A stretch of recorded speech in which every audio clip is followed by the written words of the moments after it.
अंतरिक्ष की दुनिया में तकरीबन 9 महीने से ज्यादा का वक्त गुजारकर धरती पर अंतरिक्ष की परी लौट आई है। सुनीता विलियम्स के जज्बे की कहानी अब आने वाले समय में पीढ़ियां किसी परी कथा की तरह सुना करेंगी।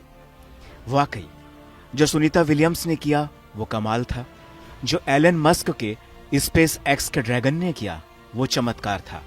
और जो दुनिया ने सांस रोक कर देखा वो छोटा सा हार्ट अटैक था।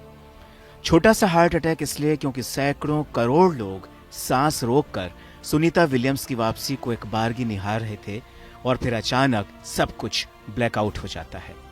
फिर क्या हुआ? आइए शुरू से शुरू करते हैं। पहले ये तस्वीरें देखें। सुनीता विलियम्स 9 महीने अंतरिक्ष में बिताने के बाद धरती पर सकुशल लौटती हैं। बुधवार की तड़के सुबह स्पेस एक्स का dragon capsule Sunita Williams, Butch Wilmore समेत चारों अंतरिक्ष यात्रियों को लेकर फ्लोरिडा के समुद्र में लैंड करता है। सुनीता विलियम्स और बुच विल्मोर तकरीबन 286 दिन यानी करीब करीब 9 महीने बाद धरती पर लौटते हैं। इस ऐतिहासिक पल को कैमरे के अलावा एक डॉल्फिन भी अपनी आंखों में कैद करती है। वो वहां ड्रैगन कैप्सूल का वेलकम करने के लिए मौजूद रहती है। इसके बाद वहां पहले से मौजूद सेफ्टी टीम रिकवरी शिप के जरिए एक एक कर चारों अंतरिक्ष यात्रियों को यान से बाहर निकालती है। इस दौरान सबसे पहले क्रू 9 मिशन के कैप्टन निक हेग, रूस के अंतरिक्ष यात्री अलेक्जेंडर गोर्बुनोव, सुनीता विलियम्स और आखिर में बुच विल्मर बाहर आते हैं। सुनीता विलियम्स मुस्कुराती हैं और हाथ हिलाकर खुशी का इजहार करती हैं। सुनीता जैसे ही ड्रैगन कैप्सूल से बाहर आती हैं तो उन्हें सीधे स्ट्रेचर पर बिठाया जाता है। मेडिकल इमरजेंसी की वजह से ऐसा किया जाता है। दरअसल सुनीता 9 महीने के बाद धरती की ग्रेविटी को महसूस करती हैं और इस वजह से वो अपने पैरों से संतुलन नहीं बना पाती हैं।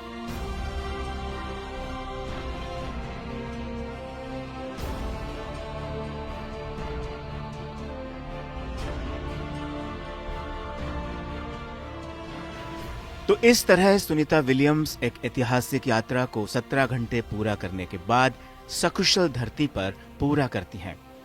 लेकिन अब बात करते हैं उस खतरे की, उस चुनौती की जिसने 22 साल पहले दुनिया का दिल तोड़ा था। वो वक्त था जब कल्पना चावला भी इसी तरह अंतरिक्ष से धरती पर लौट रही थीं। लेकिन फिर जो हुआ उसे याद करने में बहुत तकलीफ होती है। यही वजह थी कि इस बार भी सब भीतर से डरे हुए थे। दिल धड़क रहा था, सांसें रुकी हुई सी थीं, क्योंकि अब कोई भी सुनीता को खोना नहीं चाहता था। जब सुनीता के धरती पर लौटने का सफर शुरू हुआ तो वो 17 घंटे का समय था।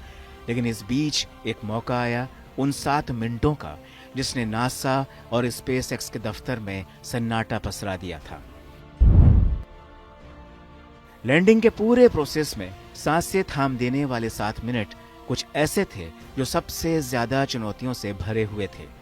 जैसे ही स्पेसक्राफ्ट ने धरती के वायुमंडल में प्रवेश किया तो उसका तापमान 1900 डिग्री सेल्सियस से भी ज्यादा हो गया।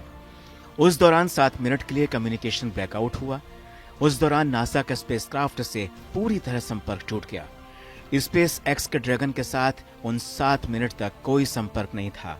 लेकिन फिर 7 मिनट बाद ही बुधवार तड़के लगभग 3:20 पर स्पेसक्राफ्ट से दोबारा से संपर्क बहाल हो जाता है। ब्लैकआउट के ये वो 7 मिनट होते हैं जो किसी भी स्पेसक्राफ्ट के धरती के वायुमंडल में प्रवेश के लिए बहुत अहम होते हैं। दरअसल जब भी कोई स्पेसक्राफ्ट अंतरिक्ष से पृथ्वी के वायुमंडल में प्रवेश करता है तो उसकी रफ्तार लगभग 28,000 किलोमीटर प्रति घंटे की होती है।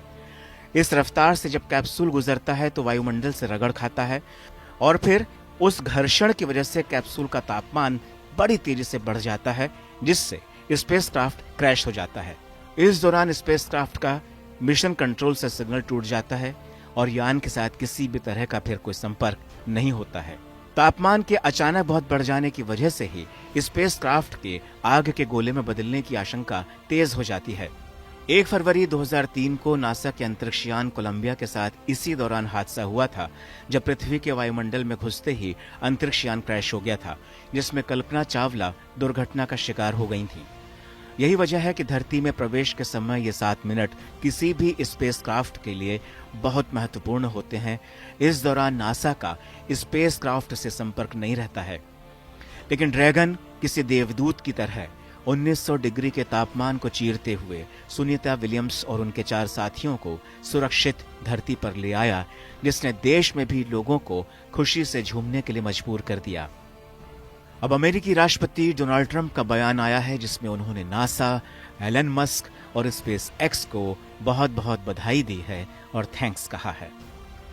5 जून 2024 को सुनीता विलियम्स और बुच विल्मोर केवल 8 दिनों के मिशन के लिए ही इंटरनेशनल स्पेस स्टेशन गए थे, लेकिन तकनीकी कारणों की वजह से उन्हें वहां पर 286 दिन बिताने पड़ गए, जो अपने आप में एक रिकॉर्ड है। इस दौरान सुनीता विलियम्स और उनकी टीम ने 900 घंटे की रिसर्च की, 150 से ज्यादा एक्सपेरिमेंट किए। साथ ही सुनीता ने अंतरिक्ष में सबसे ज्यादा समय बिताने वाली महिला होने का भी गौरव हासिल किया। उन्होंने स्पेस स्टेशन के बाहर 62 घंटे और 9 मिनट बिताए और 9 बार स्पेस वॉक किया। अब सुनीता विलियम्स के सामने धरती की ग्रेविटी में खुद को एडजस्ट करने की चुनौती है। साथ ही अपने स्वास्थ्य का उन्हें भरपूर ध्यान रखना होगा, क्योंकि 9 महीने अंतरिक्ष में रहने की वजह से उनकी हड्डियां और मांसपेशियां कमजोर हुई हैं। अंतरिक्ष में तैरने की वजह से पैरों पर ज्यादा दबाव नहीं पड़ता, जिससे पैरों की मजबूती प्रभावित हो जाती है। इसके अलावा लंबे समय तक आईएसएस में रहने से अंतरिक्ष यात्रियों के दिलो दिमाग पर, नींद पर भी असर पड़ता है। साथ ही अंतरिक्ष में कॉस्मिक रेडिएशन से कोई सुरक्षा नहीं होती है। ऐसे में अब सुनीता विलियम्स को अपने स्वास्थ्य को लेकर धरती पर चुनौतियों का सामना करना होगा।